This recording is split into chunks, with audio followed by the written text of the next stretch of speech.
বন্ধুগণ, আজকে আমরা যাব বিভিন্ন ঠাকুর দেবদেবীর ভ্রমণ করতে এবং একটু গনগনে ঘুরতে। আজকে আমরা কেমনভাবে ঘুরলাম, কীভাবে ঘুরলাম, চলো তোমাদের সাথে শেয়ার করি। প্রথমে আমরা মা কুসুমডারির উদ্দেশ্যে বেরিয়ে পড়লাম। রাস্তায় এত সুন্দর এক সবুজ প্রকৃতিময় দৃশ্য দেখতে পেলাম যে ক্যামেরা বন্দি না করে থাকতেই পারলাম না। এক বিশাল আনন্দ, এত সুন্দর লাগছিল আর সেরকম মনোরম পরিবেশ আর বাতাসও খুব সুন্দর ছিল বন্ধুরা। আর কিছুক্ষণের মধ্যে আমরা কুসুমডারি পৌঁছে যাব। আমরা পৌঁছে গিয়েছিলাম কুসুমডারি। এরপর আমরা সেখানে মায়ের যাবতীয় উপকরণ যেমন সিঁদুর, ফুল, ধূপ ও মিষ্টি এইসব কিনেছিলাম।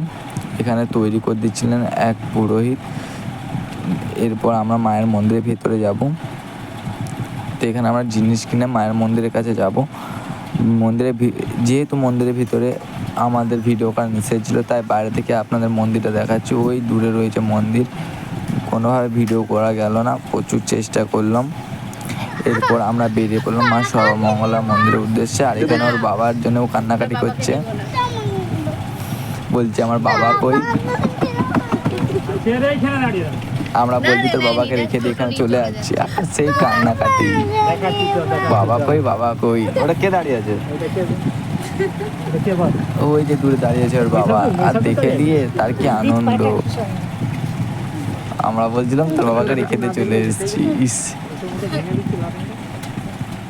এরপর বাবারা কে দেখে একবার হাসিটা দেখুন বন্ধুগণ, এই একটু হাসিটা একটু দেখান তো। এই কি আনন্দ, বাবাকে পেয়ে গেছে।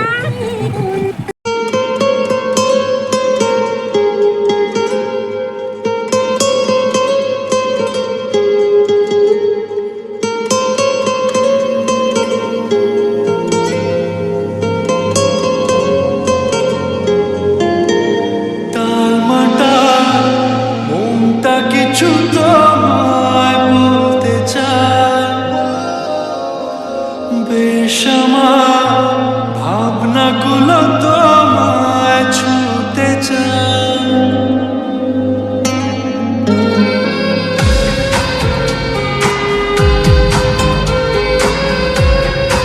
আমরা সর্বমঙ্গলা মন্দির পৌঁছে গেছি বন্ধুগণ। এই যে মায়ের মন্দিরের চারপাশটা আপনাকে ঘুরিয়ে ঘুরিয়ে দেখাবো।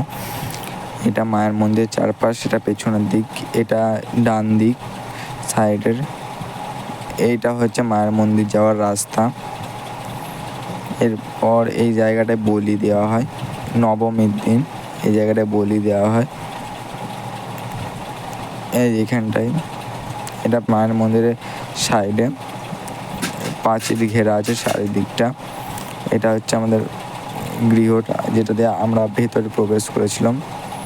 এই চারিদিক মায়ের মন্দির থেকে বেরিয়ে বন্ধুগণ সামনে একটা পুকুর রয়েছে, পুকুরটা দেখার জন্য আমি যাচ্ছিলাম। পুকুরে বিভিন্ন ধরনের হাঁস চলাচল করছিল, যারা দাঁড়িয়েও ছিল সাইডে। আর এখানে কাকুরা আমাকে হাসিয়ে দিল একটু।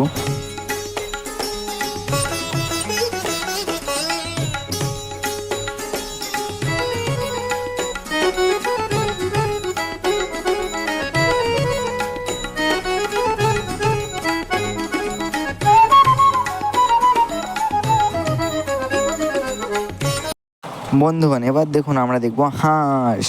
ওই হাঁস এখানে এই হাঁসটার বন্ধুগণ আমাকে কামড়াতে আসছিলো। আমি অনেক কষ্টে বেঁচেছি, প্রচুর কামড়াচ্ছিল হাঁসটা দিয়ে। আমি বলি দাঁড়া, তোকে ধরবই। ওদেরকে তাড়িয়েই নিয়ে আছে। আমি বলি দাঁড়া দাঁড়া দাঁড়া দাঁড়া দাঁড়া দাঁড়া দাঁড়া, পালাচ্ছিস কোথায়? দাঁড়া, তুই আমাকে কামড়াতে এসেছিলি, দাঁড়া দাঁড়া দাঁড়া। তো আমি ওদেরকে জলে ছাড়ার চেষ্টা করেছিলাম, অবশ্যই সফল হলাম বন্ধুগণ। দেখুন কী সুন্দর লাগে জলে ওরা যখন চলে। আমাদের পায়ের পাতাগুলো জোড়া, ওই জন্য ওরা খুব সুন্দর সাঁতার কাটতে পারে। এই যে ওরা জলের মধ্যে বিভিন্ন ধরনের পোকা খায়। এরপর আমরা বেরিয়ে পড়লাম কিছু খাওয়া দাওয়ার উদ্দেশ্যে। খাওয়া দাওয়া করে তারপর বাড়ি যাব। বাড়ি যাওয়ার আগে কাকা বলছে গনগনিটা একটু ঘুরে নেবো। তো দেখি কত যাবো। এই যে মন্দির ছেড়ে আমরা বেরোচ্ছি। আমরা এই যে আর কিছুক্ষণের মধ্যেই খাওয়া দাওয়া করে বাড়ির দিকে রওনা হব, কিন্তু মনে হচ্ছে বাড়ির দিকে যাওয়া হবে না। আগে গনগনিটা ঘুরে হবে, তারপর সামনে আরও কতগুলো মন্দির ছিল। বিভিন্ন ধরনের মন্দির, শিব কালী মন্দির, দুর্গা মন্দির, সেগুলোও রেকর্ড করলাম। আর এখানে আমরা বিভিন্ন ধরনের বনের মধ্যে গনগনি যাচ্ছি। এখানে এখানে পুচকি বলছে কি মজা আমরা পাহাড় দেখবো, যেহেতু ওটা পাহাড় নয় বন্ধুগণ, ওটা একটা মাটির যাকে বলে আর কি, মাটির মধ্যে তো অনেকদিন জল দিয়ে যে একটা ক্যানিয়নের মতন সৃষ্টি হয়েছে। তো এখানে আমি সেলফি স্টিকটা বার করে নিচের দিকে নামছিলাম। এটা একটা সিঁড়ির মতন, এই সিঁড়ি দিয়ে নিচে নেমে যেতে হয় বন্ধুগণ। নিচে নেমে গিয়ে তারপর আমরা দেখতে পাবো গনগনি। আর এখানটায় সত্যি বলতে প্রচুরই মজা হচ্ছিলো, যেন মনে হচ্ছে একটা বিশাল বড় পর্বতে আমরা উঠছি। এতটাই কষ্ট ছিল উঠতে আর নামতে, কিন্তু তাও যেন একটা আলাদা অনুভূতি হচ্ছিল এইখানে। এই যে আমি একটু নামার চেষ্টা করছি, আর পেছনে কাকিমা আর বোন নামছে। এই দেখুন এই পাহাড়গুলো আমরা উঠেছিলাম বন্ধু, সবকটা পাহাড়ে প্রায় উঠেছি বলতে গেলে, সবকটা। আর কিছুক্ষণের মধ্যে আমরা সামনের দিকে চলে যাবো। সেখানে একটা নদী আছে, খুব সুন্দর জল, সবাই বলে। আমরা তো আসিনি কোনোদিনই, প্রথমবার এসে দেখছি। এই যে বন্ধুগণ দেখুন, এইটা হচ্ছে বাংলার গ্র্যান্ড ক্যানিয়ন, যাকে বলে গড়বেতার গনগনির খোলা। মরলি কি না করলে হয়, একা মরলি করতেই হবে। এরপর এই দেখুন বন্ধুগণ, যেটার অপেক্ষা ছিল এই যে নদীটা এত সুন্দর জল, আর কি সুন্দর বয়ে যাচ্ছে, সত্যি বলছি কাঁচের মতন জল, খুব মজা এসেছিলো নদীটা। আমি তো রীতিমতো ভিতরেই চলে গেছিলাম, মনে হচ্ছিলো যেন একটা বিশাল জায়গা আছি। দেখুন খুব সুন্দর জলটা যেন খেলতে মজা ছিল। যেহেতু আমরা স্নান করে গেছিলাম, সেদিন আমি স্নানটা করতে পারলাম না, অনেকটা বেলা হয়ে গেছিলো, প্রায় 4টে বাজছিলো। তাহলে আমি ভাবছিলাম স্নানটাও করে আসবো ওই জায়গাতে, এত সুন্দর জলটা ছিল। তো আমি জলের মধ্যে কয়েকটা ভালো ক্যাপচার নিলাম, এই যে সামনে পা দিয়ে। আর জলটা সত্যি বলছি বন্ধুগণ খুব পরিষ্কার, আপনারা নিজেরাই দেখতে পাচ্ছেন জলটা সত্যি খুব পরিষ্কার ছিল। এরপর আমরা পাহাড়ে ওঠার দিকে যাব, একটু পাহাড়ে উঠি। দেখছেন নাই তো, হ্যালো গাইস, তো আপনারা দেখতেই পাচ্ছেন এখন আমরা গনগনি সব দিকে উঁচু ইয়েতে আছি। ওটাই ওঠা যাবে না সম্ভবত, ওটাই ওঠা সম্ভব হবে না, কারণ কোনো জিনিস এরকম দেখে, তাও ট্রাই করছে আপনাদেরকে ভিউটা দেখানোর জন্য। তো ফাইনালি এটা তো ওঠা গেছে কোনো মত করে।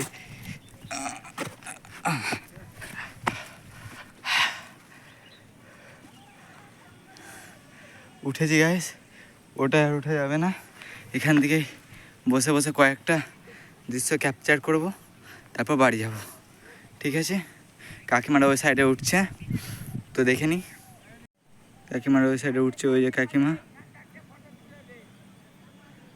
কাকিমা। আমি অনেকটাই উপরে আছি বলতে গেলে, ওই যে সব থেকে উঁচু টিলাটায় আমি আছি। এরপর নামবো গাইস, দেখছেন এই খারাপ পথ দিয়ে আমাকে নামতে হবে, এখন অনেকটা রাস্তা বাকি। ঠিক আছে চলুন নামা যাক, এখন রাখি, নেমে নিচে দেখা হচ্ছে। আমরা সেকেন্ড ধাপে অবধি পৌঁছে গেছি, এরপর তৃতীয় ধাপে যাব, দেখি কতটা কি যেতে পারি।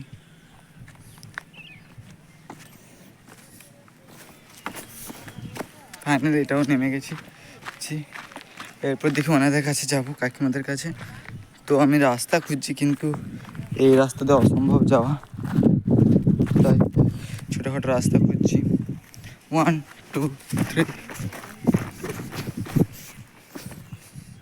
ফাইনালি নেমে পড়েছি, একটু বেসামাল হয়েছে।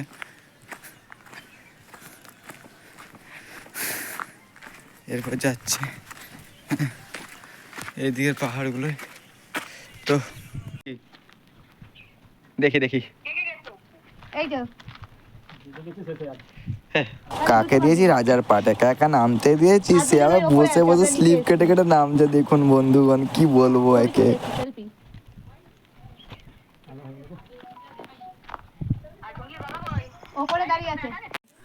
প্রচুরই ক্লান্ত হয়ে গেছিলাম বন্ধুরা, আর মনে হচ্ছিল যেন শরীরে আর এনার্জি নেই যে কিছু করি। এখানে প্রতিটা মুহূর্তে সিঁড়িটা খুব ভালোভাবে পেরোচ্ছিল, কিন্তু উপরে যে আলা হয়ে গেছিল। কি হাই কর দাও, হাই কর দাও, হাই করো আগে, ভালো করে মুখটা সুন্দর করে বল, হাই বল, হ্যালো গাইস বল, বল বল হ্যালো গাইস। এদিকে এদিকে এদিকে। হ্যালো হ্যালো, সবাই কেমন আছো? কেমন আছো? আমার কষ্ট হচ্ছে উঠতে। আমার কষ্ট হচ্ছে উঠতে। সবাইকে আহ, এই তো হয়ে গেছে। কচি কচি পাগুলো আলা হয়ে গেছে। জল খাবো। আরে থামো গাছে যা যা। দেখে যাবেন। খারাপ।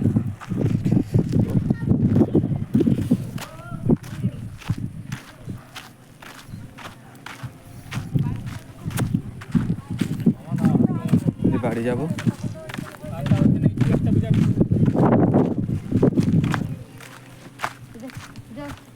খাবো। এটা আমরা এবার বাবা সিদ্ধেশ্বর নাথটাও দর্শন করলাম। এখানে বিভিন্ন চারিদিকটায় মন্দিরটা ঘুরলাম, বিভিন্ন জায়গা আপনার দেখানোর চেষ্টা করলাম, বিভিন্ন চারিদিকটা। আর এখানে আমার একটা শ্যুট হয়েছিল, আমার ভিডিও অলরেডি দেওয়া আছে ইউটিউবে, আপনারা দেখে নিতে পারেন। একটা শিব তাণ্ডবের শ্যুট হয়েছিল এই জায়গাটায়। মন্দিরে এখন কেউ নেই। আমরা প্রায় 4:30 বেজে গেছিলো, 4:30 পৌনে 5টা মন্দির আসতে আসতে, ওই জন্য কেউ ছিল না। সন্ধ্যের দিকে এখানে সন্ধ্যা আরতির সময় ভিড় হয়। এখন ভগবান শয়নে আছে, সেজন্য সব গেট বন্ধ। এখানে 12 শিবালয় করা আছে, 12টা শিব। এটা মাতাজির মন্দির ছিল, বন্ধ আছে। এটা আমাদের নন্দী মহারাজ। ওখানে বজরংবলী মন্দিরে প্রণাম করলাম, প্রণাম করে এবার উপরে যাব। এখানে অলরেডি বোন ঠাকুমা বসেই আছে, ঘন্টি বাজিয়ে বাবাকে প্রণাম করব।